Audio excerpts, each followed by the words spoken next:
Praise the Lord. ஆண்டவரும் அருமை இரட்சகருமாகிய இயேசு கிறிஸ்துவின் நாமத்தில் நான் உங்களை வாழ்த்துகிறேன். மறுபடியுமாக கர்த்தருடைய பரிசுத்தமுள்ள சன்னிதானத்திலிருந்து கர்த்தருடைய பரிசுத்தமான வார்த்தைகள் மூலமாய் உங்களை சந்திப்பது மிகுந்த மகிழ்ச்சி. ஆண்டவருடைய கிருபையினால் நாம் தொடர்ந்து சத்திய வசனங்களை ஆராய்ந்து அறியும்படி தேவன் நமக்கு கிருபை பாராட்டி வருகிறார். கடந்த நாள் அதிகாலையில் ஜெபிக்கும்போது தேவன் என்னோடு பேசி எனக்கு வெளிப்படுத்தின ஒரு காரியத்தை உங்களோடு பகிர்ந்து கொள்ள விரும்புகிறேன். இந்த வாரம் நாம் தியானிக்க போகிற செய்தியின் தலைப்பு அவர்களுக்கு பயப்படாதே. அவர்களுக்கு பயப்படாதே. ஆண்டவர் வேதத்தில் சில தேவ மனிதர்களை பார்த்து இப்படியாய் சொல்கிறார், அவர்களுக்கு பயப்படாதே. அப்போ எவர்களுக்கு பயப்படக்கூடாது? நான் வாசிக்கிறேன் பாருங்க. முதலாவது, ஆண்டவர் மோசேயினிடத்தில் பேசும்போது இந்த வார்த்தையை சொல்றாரு. உபாகமத்தின் புஸ்தகம் 31வது அதிகாரம், உபாகமும் 31வது அதிகாரம் 6ஆம் வசனத்தை வாசிக்கிறேன். உபாகமும் 31:6, நீங்கள் பலங்கொண்டு திடமனதாய் இருங்கள், அவர்களுக்கு பயப்படவும் திகைக்கவும் வேண்டாம். உன் தேவனாகிய கர்த்தர் தாமே உன்னோடே கூட வருகிறார், அவர் உன்னை விட்டு விலகுவதும் இல்லை, உன்னை கைவிடுவதும் இல்லை என்று சொன்னான். ஆண்டவர் மோசேயின் மூலமாய் சொல்லுகிற ஒரு செய்தி, அவர்களுக்கு பயப்படவும் வேண்டாம், திகைக்கவும் வேண்டாம். அப்போ எவர்களுக்கு? ஆண்டவர் இதே போல ஒரு வார்த்தையை யோசுவாவுக்கும் சொல்லுவார்.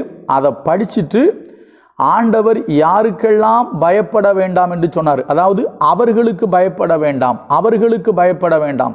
அவர் அவர்களுக்கு பயப்பட வேண்டாம் என்று எவர்களை சொன்னார் என்கிறதை இந்த வாரம் நாம் தியானிப்பதற்கு கர்த்தர் நமக்கு உதவி செய்வார். இப்போ யோசுவாவில் இந்த வார்த்தை ஆண்டவர் சொல்றார். நான் வாசிக்கிறேன் பாருங்க. யோசுவா 10வது அதிகாரம் 8வது வசனம். யோசுவா 10:8, கர்த்தர் யோசுவாவை நோக்கி, அவர்களுக்கு பயப்பட வேண்டாம். யாருக்கு பயப்பட வேண்டாம்?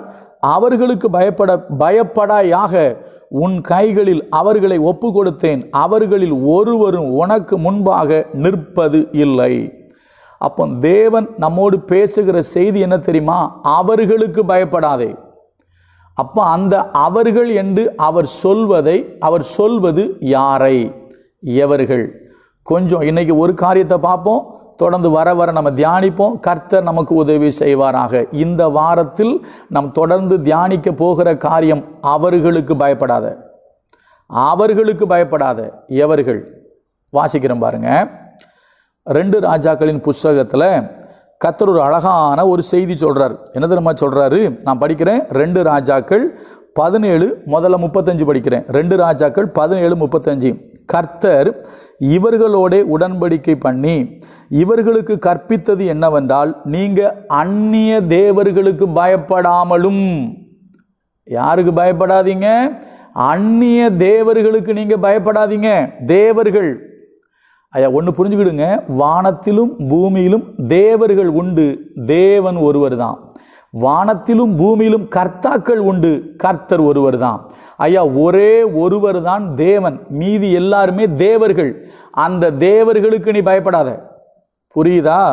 வசனம் சொல்லுது, கர்த்தர் இவர்களோட உடன்படிக்கை பண்ணி இவர்களுக்கு கற்பித்தது என்னவென்றால், நீங்கள் அந்நிய தேவர்களுக்கு பயப்படாமலும் அவர்களை பணிந்து கொள்ளாமலும் சேவியாமலும் அவர்களுக்கு பலியிடாமலும் என்ன செய்யுங்க? உங்களை மகா வல்லமையினாலும் ஓங்கிய புயத்தினாலும் எகிப்து தேசத்திலிருந்து வரப்பண்ணின கர்த்தருக்கே பயந்து அவரையே பணிந்து கொண்டு அவருக்கே பலியிட்டு, அவர் உங்களுக்கு எழுதி கொடுத்த திட்டங்களின்படியும் முறைமைகளின்படியும் நியாய பிரமாணத்தின்படியும் கற்பனைகளின்படியும் நீங்கள் சகல நாளும் செய்கிறதற்கு கவனமாயிருந்து அந்நிய தேவர்களுக்கு பயப்படாதிருப்பீர்களாக.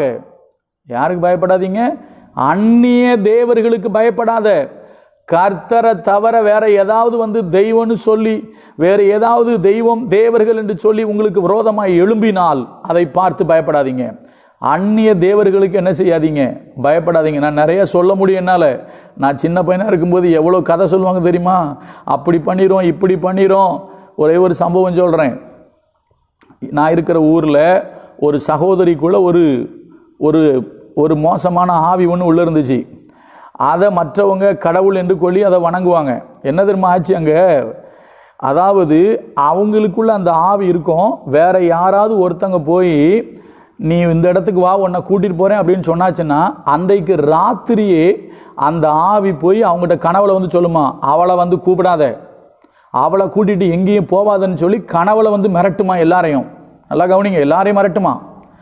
அப்போ நமக்கு நம்முடைய திருச்சபைக்கு வருகிற ஒரு குடும்பத்தில் உள்ள ஒரு சகோதரி அவங்களுக்கு சொல்லியிருக்கிறாங்க. அப்போ தான் அந்த அம்மா சொல்லிச்சான், ஏம்மா என்ன நீ எங்கேயும் கூப்பிடாதம்மா, நீ என்ன கூப்பிட்டா இன்னைக்கு ராத்திரி வந்து ஒன்றை மிரட்டிருமா அப்படின்னாப்லையாம். அந்த அக்கா சொன்னாங்களாம், மிரட்டினா பார்த்துக்கலாம். எப்படி மிரட்டினா பார்த்துக்கலாம் அப்படின்னு சொல்லியாச்சு. நல்லா கவனிங்க, இது வரைக்கும் எத்தனையோ பேரை அது மிரட்டிச்சு, ஆனால் இவங்கள வந்து மிரட்டலை. இப்போ நான் ஜெபம் பண்ண போகிறேன், என்ன மிரட்டலை. என் மனைவி என் கூட வந்தால் என் மனைவியை மிரட்டலை. நான் சொல்கிறேன், அந்நிய தேவர்களுக்கு நீ பயப்படாத, நம்மளை ஒன்றும் பண்ண முடியாது. சரியா? பைபிள் சொல்லுது, உலகத்தில் இருக்கிறவனிலும் உங்களுக்குள்ளும் எனக்குள்ளும் இருக்கிறவர் பெரியவர். அப்போ கர்த்தர் சொல்றாரு, அவர்களுக்கு பயப்படாத. எவர்களுக்கு? அந்நிய தேவர்களுக்கு நீ பயப்படாத. எத்தனை இடத்துல அந்த வார்த்தையை சொல்றாரு? அந்நிய தேவர்களுக்கு நீங்கள் பயப்படாமலும். 35 சொல்றாரு, 37 சொல்றாரு, அந்நிய தேவர்களுக்கு பயப்படாமலும். அதே போல 38 சொல்றாரு, நான் உங்களோட பண்ணின உடன்படிக்கை நீங்கள் மறவாமலும் அந்நிய தேவர்களுக்கு பயப்படாமலும் அவர்களுக்கு பயப்படாயாக. அப்போ எவர்களுக்கு பயப்படாத? அந்நிய தேவர்களுக்கு பயப்படாத. எங்கள் முன்னோர்கள்லாம் முதல்ல அப்படி பண்ணிக்கிட்டு இருந்தாங்க, இப்படி பண்ணிட்டு இருந்தாங்க, அது வந்து எங்களை ராத்திரி போட்டு மிதிக்குது. பயப்படாத. உங்களையும் என்னையும் ஒன்றும் செய்ய முடியாது. ஒரே ஒரு தேவன் உண்டு, அவர் தேவன். இவர்கள் எல்லாம் தேவர்கள். ஐயா, தேவர்கள் வேற, தேவன் வேற. தேவர்கள் நிறைய பேர் இருக்கலாம், அவர்கள் கடவுள் அல்ல, அவர்கள் தேவர்கள். ஆனால் தேவன் யார்னா ஒருத்தர் தான். தமிழ் புலவன் பாடுகிறான், பாவ தேவன் கோவிலுக்கு பல வழி, பரம தேவன் கோயிலுக்கு ஒரே ஒரு வழிதான். சரியா? அதாவது மறுபடியும் சொல்றேன், தேவர்கள் நிறைய பேர் இருக்காங்க, அவர்கள் தெய்வங்கள் அல்ல, கடவுள் அல்ல, கடவுள் ஒருவரே. சரியா? நீ கடவுளுக்கு பயப்படு, தேவர்களுக்கு பயப்படாத. ஆனால் தேவர்கள் இருக்கிறார்கள், அவர்களுக்கும் கொஞ்சோல சக்தி இருக்கு. ஏன்னா அவர்கள் மேலே இருந்து கீழே விழுந்தவங்க. அவங்க நீங்கள் தேவனை அறிவிக்கும் போது, நீங்கள் தேவனுக்காக ஊழியம் செய்யும் போது, நீங்கள் தேவனுக்காக செயல்படும் போது உங்களுக்கு விரோதமாக எழும்பி வரலாம். கர்த்தர் சொல்றாரு, அவர்களுக்கு பயப்படாத. யாருக்கு பயப்படாத? என்னால் சொல்ல முடியும் ஒரு விஷயத்தை 2 இடத்துல. ஒரு முறை என்ன சொல்றது, ஒரு தேவ தூதன் வந்திருக்கிறான் அப்படின்னு சொல்லி ஒரு மனுஷனுக்குள்ள இருந்து பேசினது இந்த ஊர்ல. அது ஒரு தேவர், அது ஒரு தேவர்களுடைய ஆவி. அது சொல்லிச்சு, பேர் சொன்ன சங்கடம் வந்துடும். சரியா? அடுத்தது கோயம்புத்தூர் பக்கத்தில், மேட்டுப்பாளையம் பக்கத்தில் வன பத்திரகாளியம்மன் ஒரு ஊர் இருக்கு. அங்கே ஒரு சம்பவம் எனக்கு நடந்துச்சு. நான் என் கண்ணில் நேரடியாக தேவ தூதனை பார்த்தேன். அன்னைக்கு தான் எனக்கு போச்சு பயமே. இப்போ எந்த இதுக்கும் பார்த்து பயப்படுறது கிடையாது. என் பேரை சொல்லி கும்பிட்டுச்சு வெளியே நின்று.